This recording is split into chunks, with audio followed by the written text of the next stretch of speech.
அன்பு தமிழ் மக்களே வணக்கம். ஹமாஸுக்கு ஃபைனல் வார்னிங்கும் கொடுத்தாச்சு, உணவு சப்ளையும் நிறுத்தியாச்சு, திராவிட மாடல் கரண்ட் கட்டும் கொடுத்தாச்சு. நாய் பூனை வளர்க்குற மாதிரி நாங்கள் இஸ்ரேலியனை வளர்த்துக்கிட்டு தான் ஐயா தெரிவோம். எங்களுக்கு சோறு தண்ணி இல்லாட்டாலும் பரவாயில்ல, இஸ்ரேலியனுக்கு சோறு போட்டு வளர்ப்போன்னு அடம் பிடிச்சிக்கிட்டு தெரிகிறானுங்க இந்த பாலஸ்தீனனுங்க. ரொம்ப முத்தி போச்சோ என்னமோ. பாகிஸ்தானி இதை விட நல்ல பிரீடியா, அவன் உனக்கும் ஒத்தாசையாக இருப்பான். அவனை பிடிச்சிட்டு போய் வளரியான்னு சொன்னாலும் கேட்க மாட்டேங்கிறான். எனக்கு பெட்ரோமாஸ் லைட்டே தான் வேணும்னு அடம் பிடிக்கிறான். அடம் பிடிச்சிக்கிட்டு திரிகிறான். இவனை கொண்டு ஞான் தோற்று போய் வளர மடுத்து போய் அங்கன பறையுன்னு நேத்தன் சேட்டன் நமக்கு எந்த செய்யாம ஒரு விஷயம் இல்லை. புரோக்கர் கத்தார் சொன்னாலும் கேட்க மாட்டேங்கிறான். எகிப்து மாமா சொன்னாலும் கேட்க மாட்டேங்கிறான். கோமினி தாத்தா சொல்கிறத மட்டும்தான் கேட்பேன் அப்படிங்கிறான் இந்த பேராண்டி. இதுக்கு தான் படிங்கடா படிங்கடான்னு சொல்கிறது. நாம் சொன்னால் எவன் கேட்குறான்? ஸ்டாலின் சொன்னா தான் எல்லாவனும் கேட்குறான். வெக்கம் இல்லாமல் கையையும் நீட்டுறான் ஓட்டுக்கு. ஏன்டா இப்படின்னு கேட்டால் அது மக்கள் பணம் தானே, அதான் உரிமையோடு கேட்குறேன் அப்படிங்கிறான். இல்லாத திராவிட நாடு மாதிரியே இல்லாத பாலஸ்தீனத்தை குடுன்னு போராடுறான். நீ பாரம்பரியமிக்க பாலஸ்தீனன் என்றால் உன்னையும் உன் பாலஸ்தீனத்தையும் ஆண்ட ஒரு மன்னனின் பெயரை சொல்லு பார்ப்போம். அவன் புகழை பற்றி கொஞ்சம் சொல்லு பார்ப்போம். பாலஸ்தீனத்தின் எல்கைகள் எதுவரை இருந்தது, அதற்கான ஆதாரத்தை காட்டு அப்படின்னு கேட்டால் திராவிட மாதிரியே திருன்னு முழிக்கிறான். பாலஸ்தீனன் எழுதிய ஒரு இலக்கியத்தை காட்டு பார்ப்போம், அதன் பெயரை சொல்லு அப்படின்னு கேட்டால் ஆந்தைக்கும் அவனுக்கும் ஒரு வித்தியாசமும் தெரியல. ஆந்தையாட்டம் கண்ணை உருட்டுறான். பாலஸ்தீன நாட்டுக்கு ஒரு மொழி இருக்கா அப்படின்னு கேட்டால் அது அரபி மொழி அப்படின்னு சொல்கிறான். அப்போ நீ அரபி நாட்டில் இருந்து இங்கே பஞ்சம் பிழைக்க வந்துக்கிட்டு இஸ்ரேலியனோட நாட்டை ஒன் நாடுன்னு வெக்கம் இல்லாமல் சொல்லிக்கிட்டு தெரியுற. இதே மாதிரி யூத மதம் என் மதம்னு சொல்லிட்டு போனேன்னா உன் பிரச்சனை ஸ்லோவாக முடிஞ்சிருமே. இதுக்கு போய் எலி குகையை தோண்டிக்கிட்டு பொந்துக்குள்ளே தான் குடியிருப்பேன்னு சொல்கிறேன். உன் குகை பொந்து தான் உன் பாலஸ்தீனம் என்று ஆகிவிட்டது. அது இவ்வளோ நாளும் உனக்கு தெரியலையே. நீ எந்த நாட்டில் போய் குகை தோண்டினாலும் அது பாலஸ்தீனம் தான். இந்த உண்மையை நீ இன்னமும் உணராமல் இருப்பது யாருடைய குத்தம்? குரானில் பாலஸ்தீனம் பற்றியோ பாலஸ்தீனர்கள் என்று ஒரு இனத்தினர் வாழ்ந்தார்கள் என்ற குறிப்போ பாலஸ்தீனம் என்ற நாட்டை பற்றிய ஒரு குறிப்போ ஏன் இல்லை இது வரைக்கும்? உங்களது கலாச்சாரத்தை பற்றி ஏன் அதில் சொல்லப்படவே இல்லை? அந்த சமயத்தில் நீங்கள் வேற மதத்தில் இருந்தீங்களோ? திராவிடம்னா அது நாத்திகம், அதே மாதிரி பாலஸ்தீனம்னா கொலைபாதகம். அதை நிரூபிக்க ஏப்பா இப்படி கடந்து பாடாப்படுறீங்க? திராவிட மாதிரி நாகரிகத்தோட வாழ பழகிக்கோங்க, இல்லைன்னா கொடும்பாவி கொளுத்தி விடுவோம். நானும் பாலஸ்தீன நாட்டுக்கு பாஸ்போர்ட் எடுத்துக்கிட்டு அங்கே ஒரு சுற்றுலா வரலாம்னு ஆசைப்படுகிறேன். அதுக்கும் நீங்கள் விட மாட்டேங்கிறீங்களே. நல்ல வேலை அப்படி ஒரு நாடு இல்லாமல் போச்சு. இல்லைன்னா பாலஸ்தீனத்தின் தலைநகர் என்னன்னு சோசியல் பாடத்தில் கேள்வி கேட்டு நம்மளை திணறடிச்சிருப்பானுங்க நம்ம தமிழக வாத்தியாமாரு. அரசு தமிழ் மாணவர்கள் போல திருன்னு முழிச்சுக்கிட்டு இருந்திருப்போம். தமிழ் பாடத்தில் ஃபெயில் ஆன மாதிரி ஹிஸ்டரி பாடத்திலும் ஃபெயில் ஆகி திராவிட மாதிரி முட்டை மார்க் எடுத்துக்கிட்டு வந்திருப்போம் நேரம். ஆமாம், உங்கள் நாட்டில் தான் இப்போ பவர் கட் ஆச்சா, எப்படி சமாளிக்கிறீங்க? கேட்டால் எலிகள் என்ன எலக்ட்ரிசிட்டி வச்சுக்கிட்டா வாழுது அப்படின்னு திருப்பி கேட்பீங்களா? உங்களுக்கு தான் இருட்டில் கண்ணு நல்லா தெரியுமே. எப்போவுமே திருட மாதிரி கருப்பு துணியை முகத்தில் கட்டிக்கிட்டு இருட்டில் குகையில் ஒருத்தனோட ஒருத்தன் முட்டி மோதி மண்டையை உடச்சிக்கிடாதீங்கடா, மண்டை பத்திரம். அங்கே பவர் கட்டு இருக்கிறதால உங்கள் மொபைல் ஃபோனெல்லாம் இப்போ நேரம் சுவிட்ச் ஆஃப் ஆகியிருக்கணுமே. வாட்ஸ்அப்பு, ட்விட்டரு, ஃபேஸ்புக்கு, பொய் news channel, Al Jazeera, TV, Sun Network எல்லாம் பார்க்க முடியாமல் படு போராக இருக்குமே உங்களுக்கு. பொழுது எப்படி போகுது உங்களுக்கு? என்டர்டெயின்மெண்ட்டு எதுவும் இல்லைன்னா தான் உங்களுக்கு இருக்கவே இருக்க.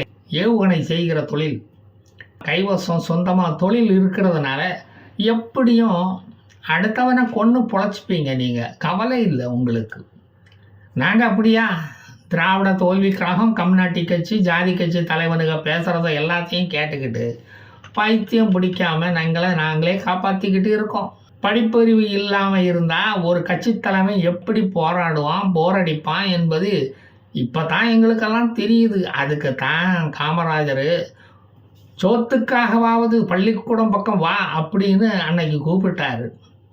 அந்த அரசு பள்ளிக்கூடத்தில் எங்களுக்கு தமிழும் மண்டையில் ஏற மாட்டேங்குது, ஆங்கிலமும் புரிய மாட்டேங்குது. பாலியல் கல்வி மட்டும்தான் கற்றுக் கொடுக்குறானுங்க அங்குள்ள வாத்தியாமாருங்க.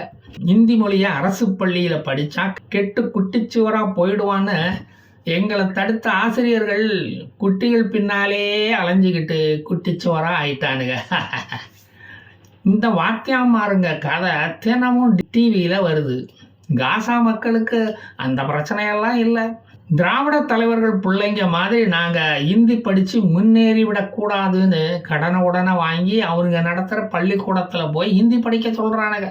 பாலஸ்தீனர்கள் நீங்கள் அதிர்ஷ்டசாலிகள். உங்களுக்கு மதரசாவில் ஒரே ஒரு மொழி அரபி மொழி படித்தா போதும், பிரச்சனை முடிஞ்சுது. அரசாங்கத்தை எதிர்த்து கேள்வி கேட்டால் 1000 ரூபாயை ஒய்ஃபு வாயில் திணிச்சிடுறாங்க. அதை டாஸ்மார்க் வழியாக பிடுங்கியும் போடுறானுங்க. ஆக குடிப்பதற்கு மாதம் 1000 ரூபா அரசாங்கம் கொடுக்குது. உங்களுக்கு இந்த மாதிரியெல்லாம் பாலஸ்தீனத்தில் வசதிகள் இல்லை. ஐநா லாரி வந்தால் தான் உங்களுக்கு பூவாவே கிடைக்கும். இதில் வேற ஹமாசுகள் இடையில புகுந்து கொஞ்சம் லாரிகளையெல்லாம் நக்கிக்கிட்டு போயிடுறானுங்க. உங்கள் கஷ்டத்தை நினச்சா எந்த ஹிஸ்புல்லா மாதிரியான கல்லஞ்சக்காரனுக்கும் கண்ணில் ஜலம் வந்துடும். எங்கள் ஊர் மாதிரி உங்கள் ஊரில் கேபிள் டிவி எல்லாம் இல்லாததால் உங்களுக்கு உலக செய்திகள் எல்லாம் நல்லாவே தெரிஞ்சிருக்கு. ஆனால் இங்கே அப்படியா? எங்களுக்கு என்ன செய்தி தெரியணும்னு தீர்மானிக்கிறதே இந்த அரசாங்கம்தான். ஊடகம் என்ன சொல்லுதோ அதுதான் எங்களுக்கு செய்தி. அரசாங்கத்துக்கு எதிராக செய்தி போட்டால் அரசாங்க விளம்பரம் எல்லாம் வர்றது நின்று போயிடும். அப்புறம் வீசி எறிகிற பிஸ்கோத்து துண்டும் வராமல் போயிடும். காசா முன்னேறாமல் போனதுக்கு அங்கே டாஸ்மார்க் இல்லாமல் போனது தான் முழு முதற் காரணம். அது மட்டும் காசாவில் இருந்திருந்தா நீங்கள் இந்நேரம் பறந்துக்கிட்டு இருப்பீங்க. நீங்கள் கோமரிக்கிட்ட போய் மண்டையை சொரிய வேண்டிய அவசியமே வந்திருக்காது உங்களுக்கு. வருஷத்துக்கு 50,000 கோடி வந்திருக்கும் உங்களுக்கு. எவன் உங்களுக்கு கொடுப்பான்? அதை உங்கள் அப்பனா வந்து கொடுப்பான். ரம்சான் இலக்கு 500 கோடின்னு வச்சுருந்துருப்பீங்க. பணம் கொட்டுன்னு கொட்டி இருக்கும். அள்ள முடியாமல் போயிருக்கும் உங்களுக்கு. டாஸ்மார்க் வருமானத்தில் எத்தனை இடிஞ்ச கட்டடத்தை தூக்கி நிமித்தி இருக்கலாம் தெரியுமா? டாஸ்மார்க்கு தான் மனுஷனை நிமித்தாது. டாஸ்மார்க் வருமானம் ஒரு அரசாங்கத்தையே நிமித்தும். டாஸ்மார்க் இல்லாத நாடு முன்னேறாது என்று அண்ணா அன்றே சொன்னார். அதை கருணாஸ் குடும்பம் அப்படியே கப்புன்னு பிடிச்சிக்கிட்டு மக்களை கப்பு ஏந்த வச்சுட்டாரு. கப்புன்னு அவங்க குடும்பம் முன்னேறினதை கவனிக்கத்தான் உங்களுக்கு போதம் இல்லையே. அப்போ உங்களுக்கு போதம் இல்லாமல் தானே இருந்தது. இந்த ரகசியம் தெரியாமல் 10ஆம் பசலித்தனமாக நீங்கள் பொந்து நோண்டிக்கிட்டு கடத்தல் தொழில் பண்ணிக்கிட்டு வாழ்க்கையில் பின்னோக்கி போய்கிட்டு இருக்கீங்க. அதை நினச்சா ரொம்ப வருத்தமாக தான் இருக்குது. இப்போ பாருங்கள், டாஸ்மார்க்கில் ரைடு நடக்குது. எவனுமே இதை போய் பழி வாங்கும் நடவடிக்கைன்னு சொல்ல மாட்டேங்கிறானே. தொலைமை சுட்டு கூட இப்போ கிடையாது.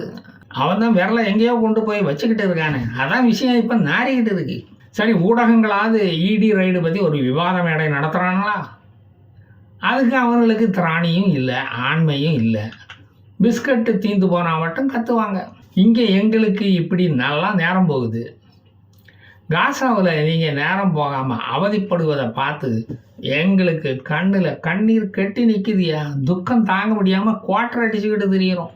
காசா நகரம் இருக்கிற நிலைமையை பார்த்தா துக்கம் தொண்டையை அடைக்குது. ஒரு கார் ரேஸு கூட நடத்த முடியாத நிலைமையில் இருக்கும் காசா ரோடுகளை பார்த்தா வயிறு எரியுது. அப்போ காசா எப்படி முன்னேறும்? ஆனால் எனக்கு ஒரு நம்பிக்கை இருக்குது. அங்கே சனாதனம் சுத்தமாக இல்லாததுனால அந்த நாடு கண்டிப்பாக சுபிட்சம் அடையும். அது மட்டும் நிச்சயம். அதை காசா எய்ம்ஸ் செங்கல் மேலே அடித்து நான் சத்தியம் செய்து சொல்லுவேன். நான் ஒரு கிறிஸ்தவன் என்று சொல்லிக்கொண்டு ரம்சான் கஞ்சி குடிப்பதில் பெருமை கொள்கிறேன். அதுக்காக காசாவில் வந்து நோன்பு கஞ்சி குடிக்க கூப்பிடாதீங்க. உயிரை கையில் பிடிச்சிக்கிட்டெல்லாம் அங்கே வர முடியாது. உயிர் தமிழுக்கு, உடல் பெரியார் மண்ணுக்கு. ஏற்கனவே அதை புக் பண்ணிட்டோம். கடைசியாக காசா மக்களுக்கு ஒரு வார்த்தை. நீங்கள் எந்த மொழி வேண்டுமானாலும் படிச்சுக்குங்க, ஆனால் இந்தி மொழி மட்டும் படிச்சுடாதீங்க. மோடி பேசுகிறது அப்புறம் உங்களுக்கு புரிஞ்சிடும். அப்போது ஞான் வரட்டே. ஜெய் ஹிந்த்.